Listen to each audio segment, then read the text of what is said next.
اس کے بعد ترکی نے ہیلپ کی ہے. اور آپ دیکھیں جو چائنا نے جتنے بھی ٹینٹ بھیجے ہیں نا ان کو رہنے کے لیے جو واٹر پروف ہیں وہ سارے ان سیاستدانوں کے گھروں میں لگنے ہیں, وہ غریب عوام کے پاس نہیں جانے. اور ہمارے جو آج یہ حکمران ہے, یہ دونوں پارٹیز جو ہیں, یہ پی ڈی ایم جو ہے 14 جماعتی ہیں, یہ کل میں سن رہی تھی خبروں میں, وہ کہتی ہیں کہ جو امیر عوام ہے نا وہ اپنے غریبوں کی مدد کرے. یعنی عوام جو ہے وہ غریبوں, تو تم لوگ یہاں پہ کیا کر رہے ہو بندہ پوچھے, تم لوگوں کے جو اکاؤنٹس بھرے پڑے ہیں وہ کس دن کام آئیں گے. ہم ان کو لیڈر اس وقت مانیں گے جب یہ اپنی جیب سے پیسے جو انہوں نے عوام کو لوٹ لوٹ کے اپنی جیبیں بھری ہوئی, اکاؤنٹس بھرے ہوئے ہیں, وہ نکال کے عوام کے اوپر لگائیں گے تو ہم ان کو لیڈر مانیں گے. یہ ہم سے ہی پیسے مانگ کے ہم ہی پہ ہی لگا رہے ہیں, دیکھیں ذرا. اور جو بیرون ملک سے امداد آ رہی ہے وہ ان کے اکاؤنٹس میں جا رہی ہے. بیرون ملک سے تو جو یہ یورپ بھی امداد کر رہا ہے, کل انہوں نے بھی میرا کافی رقم اکٹھی کر کے بھجوائی ہے. اچھا یہ بتائیے, یہ ایک بڑا اہم مسئلہ آج کل پاکستان چلا ہوا ہے, یہ تو چلو لوگوں کے بیچاروں کے ظاہر جو حالات ہیں اس کے بارے میں ہم نے بات چیت کی. ایک جج کا نام لیا جائے تو توہین عدالت ہو جاتی ہے پاکستان میں. بس وہی بات تو وہی آ جاتی ہے نا کہ -1 کرنے کا پروگرام ہے, ابھی اس کو کسی طریقے سے نااہل کرنا ہے تو آپ نے کچھ نہ کچھ تو کرنا ہی ہے نا. اب خواجہ آصف, سعد رفیق, مریم نواز اور نواز شریف نے بلکہ نام لے لے کے باجوہ آپ نے یہ کیا ہماری جو حکومت نکالی ہے وہ آپ نے نکالی ہے. تو انہوں نے تو نام لے لے کے جرنلز اور ججز, رانا ثناء اللہ نے کہا کہ ہم عدالتوں کا گھیراؤ کریں گے اور آپ کے بچوں نے بھی ادھر ہی رہنا ہے اور آپ کی فیملیز نے بھی ادھر ہی رہنا ہے. اس وقت ان کو نہیں تھا پتا کہ یہ توہین عدالت ہم لوگ کر رہے ہیں. صرف ایک بندے کو گرانے کے لیے یہ کتنا گریں گے مجھے نہیں سمجھ آتی کہ کتنا گریں گے. اچھا جو بھی کر رہے ہیں آپ کیا سمجھتی یہ جو جج عدالتوں میں بیٹھے ہوئے ہیں یا جو جنرل ہیں ان کو یہ پتا ہے کہ ہماری عوام کس حال میں رہ رہی ہے, پاکستان کی کس طرح زندگی گزارتی ہے, جن کے گھر گر گئی ہیں, جو مسجد گر گئی, جہاں جاتے وہ گر گیا, وہ اتنے بندے مار گئے, ان کو کوئی پتا ہے کہ پاکستانی عوام کس حال میں رہتی ہے؟ ان کو بالکل پتا ہے, ان کو سب کچھ پتا ہے. ان کو بالکل آپ نہیں کہہ سکتے کہ یہ بے خبر ہیں, انہوں نے آنکھیں بند کی ہوئی ہیں. بس ان کو سب کچھ پتا ہے. آپ دیکھیں ہم لوگ 7 سمندر پار رہتے ہیں, ساؤتھ افریقہ کہاں دنیا کا آخری کنارہ ہے. یہ سوشل میڈیا نے ہمیں بتا دیا کہ پاکستان میں آج کل کیا چل رہا ہے اور سیلاب سے کون کون سے علاقے متاثر ہوئے ہیں اور کتنے کتنے جانور اور کتنی کتنی فیملیز جو ہیں پانی میں بہہ گئی ہیں. تو کیا پاکستان کے جو جنرل ہیں, عدالتی ہیں, ان کو نہیں پتا ہوگا؟ ان کو سب کچھ پتا ہے. لیکن وہی ہے کہ مفاد پہلے ہے ان کا مفاد جو پہلے ہے. جب ایک فوجی جو ہیں جب اپنی ٹریننگ کے لیے جاتے ہیں, جب وہ جاتے ہیں تو وہاں پر جو آفس میں جب یہ انٹر ہوتے ہیں تو وہاں پر بڑا سا لکھا ہوا ہے کہ سب سے پہلے آپ کا ملکی مفاد آپ کے لیے اہم ہے. 3 باتیں لکھی ہوئی ہیں. دوسری بات یہ لکھی ہوئی ہے کہ اس کے بعد آپ کی فوج کا آپ کا مفاد ہے, اور تیسرے میں آپ کیا اپنا مفاد ہے.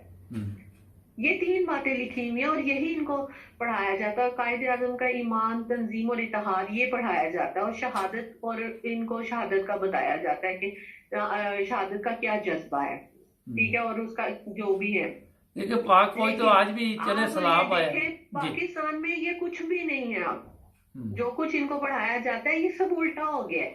سب سے پہلے آپ نے اپنا مفاد دیکھنا ہے, پھر آپ نے فوج کا دیکھنا مفاد, اور اینڈ پہ آ کے تیسرے نمبر پہ ملکی مفاد کا بس نظر ڈال لینا, سوچنا بھی نہ. یہ کچھ بھی نہیں اب بچا, یہ اس قدر حالات خراب ہو گئے. اچھا کل نا میں ایک سوشل میڈیا پہ پروگرام دیکھ رہا تھا, وہ کہتا قومی ترانہ سناؤ, کسی کو بھی نہیں آیا نا. تو جب وہ قومی ترانہ سنا جائے غور سے تو پتہ چلتا کہ ایک پہ بھی عمل نہیں ہو رہا. پورے قومی ترانے کو اگر غور سے سنے نا تو مجھے نظر نہیں آتا کہ کسی چیز پہ عمل ہو رہا. تو قوم کو آتا بھی نہیں قومی ترانہ, ان کو پتہ ہی نہیں.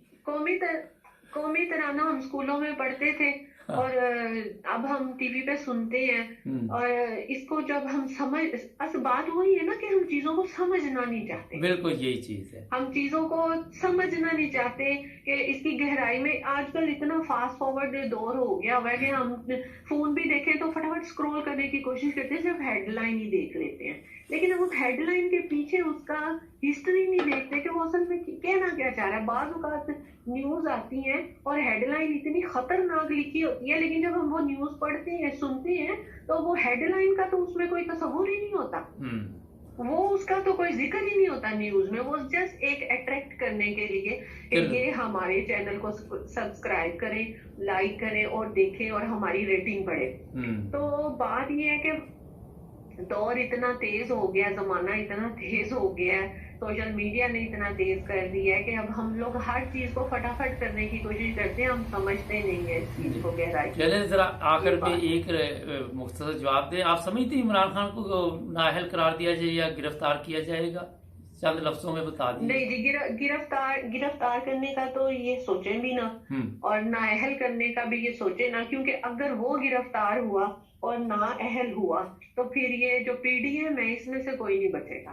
چلے بہت شکریہ آپ کے ساتھ۔ مجھے یہ بتائیں، ایک بات میں آپ سے صرف یہ پوچھنا چاہتی ہوں اپنی عوام سے، یا یہ جو اقتدار پہ بیٹھے ہوئے ہیں اگر یہ میری بات سن رہے ہیں تو میں ان سے پوچھنا چاہتی ہوں کہ 14 جماعتیں مل کر ایک بندے کو نااہل کر رہے ہیں، 14 جماعتیں حکومت میں ہیں، صرف ایک بندہ اپوزیشن میں ہے، اگر اس اپوزیشن کو یہ ہٹا دیں گے تو 14 جماعتیں کس کے خلاف الیکشن لڑیں گی؟ مجھے صرف اس بات کا جواب۔ بڑا اچھا سوال آپ کا۔ یہ 14 جماعتیں کس کے خلاف لڑیں گی؟ یہ جو ایک دوسرے کے پیٹ پھاڑ رہے تھے ماضی میں، آج یہ اکٹھے ہو کے بیٹھ گئے ہیں اور انہوں نے اتحاد کر لیا اور کسی نے ان کو اتنی ایلفی لگا کے جوڑ دیا ہے، تو یہ کس کے خلاف الیکشن لڑیں گے؟ کیا یہ خود اپنے خلاف لڑیں گے الیکشن؟ چلے بہت شکریہ۔ عوام کو کیا بیوقوف بنایا؟ لے جناب، یہ سوال چھوڑ دیا، بڑا زبردست سوال ہے، ہم دیکھیں گے کامنٹس میں لکھیں۔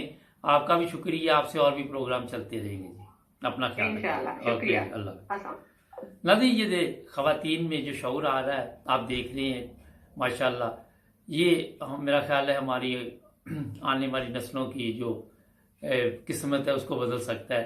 ہمارے چینل کو سبسکرائب کریں، جڑے رہیں ہمارے ساتھ، ملیں گے نئے پروگرام میں۔ اللہ